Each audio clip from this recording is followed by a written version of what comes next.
একটু হয়েছে না? আচ্ছা আমি ধরতেছি।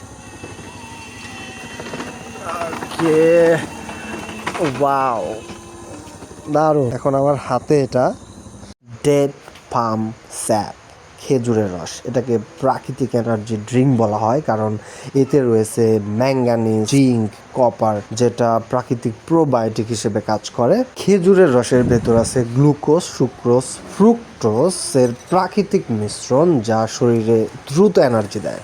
বিজ্ঞানীরা বলেন যে এর গ্লাইসেমিক ইন্ডেক্স এতটাই ব্যালেন্সড যে এটা কফির চেয়ে মৃদু কিন্তু দীর্ঘস্থায়ী এনার্জি দেয়। শুধু তাই নয়, এর মধ্যে থাকা মিনারেলগুলো আমাদের ইমিউন সিস্টেম ও হরমোনাল ব্যালেন্স ঠিক রাখতে সাহায্য করে। এবং অনেক গবেষণায় দেখা গেছে যে সকালে কাঁচা খেজুরের রস পান করলে এটি অন্ত্রের ভালো ব্যাকটেরিয়ার বৃদ্ধি ঘটায়, ফলে হজম শক্তি বাড়ে, অ্যাসিডিটি কমে। তাই খেজুরের রস খেতে চলে আসুন আমাদের খেজুরতলা, যেটা সন্তোষ থেকে চারাবাড়ি যাওয়ার রাস্তায় পেয়ে যাবে। মনে হচ্ছে যে নিজেরা যাইয়া পেরে তারপরে খাচ্ছি।